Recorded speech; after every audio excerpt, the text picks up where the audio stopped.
చాలా మంది middle class families కి ఒక ఇల్లు కొనడం కానీ ఒక ల్యాండ్ కొనడం కానీ ఒక పెద్ద డ్రీమ్ అన్నమాట. కానీ ఆ డ్రీమ్ చాలా మంది ఫుల్ఫిల్ చేసుకోలేకపోతున్నారు. ఎందుకంటే డ్యూటీ ఆఫ్ మనకి కావాల్సింది హై క్యాపిటల్ అన్నమాట. సో హై క్యాపిటల్ ఇష్యూస్ వల్ల మనకి గోల్ అనేది ఫుల్ఫిల్ చేసుకోలేకపోతున్నారు. ఇక్కడ మనకి ఆల్టర్నేటివ్ ఆప్షన్ గా మనకి రీట్స్ అనే ఆప్షన్ ఉంటుంది అనమాట. రీట్స్ అని అంటే రియల్ ఎస్టేట్ ఇన్వెస్ట్మెంట్ ట్రస్ట్. ఓకేనా, ఇందులో ఏంటంటే ఈ కంపెనీస్ ఏం చేస్తాయంటే లైక్ కమర్షియల్ ప్రాపర్టీస్ కానీ కమర్షియల్ బిల్డింగ్స్ కానీ బై చేసేసి దాన్ని రెంట్కి ఇస్తాయి అనమాట. రెంట్కి ఇచ్చిన దాంతో మనకి రెంటల్ ఇన్కమ్ వస్తుంది అనమాట. రెంటల్ ఇన్కమ్ వస్తుంది.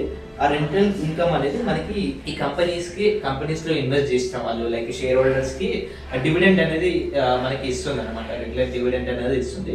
సో ఇందులో మనం ఇన్వెస్ట్ చేయడం వల్ల మనకి పర్ యానం 8 to 10% మనకి పర్ యానం ఇంక్లూడెడ్ డివిడెండ్స్ తో సహా చెప్తున్నారు. 8 to 10% పర్ యానం రిటర్న్స్ అనేది అవుతాయి. సో మీ డ్రీమ్ ఒక ఇల్లు కానీ ల్యాండ్ కానీ రియల్ ఎస్టేట్ లో ఇన్వెస్ట్మెంట్ చేయాలనుకున్నా కానీ ఎక్కువ క్యాపిటల్ లేకపోతే this is the best alternative options అనమాట.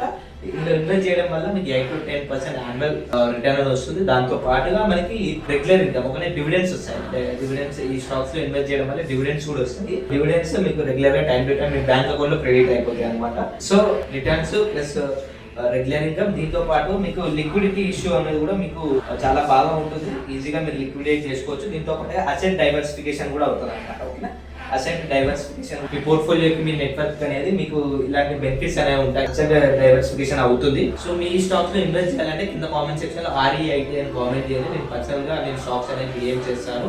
అండ్ కంటెంట్ నచ్చినట్లయితే కంపల్సరీ ఛానల్ ఫాలో అని సబ్స్క్రైబ్ చేసుకుని మర్చిపోకుండా friends and family members share చేయండి.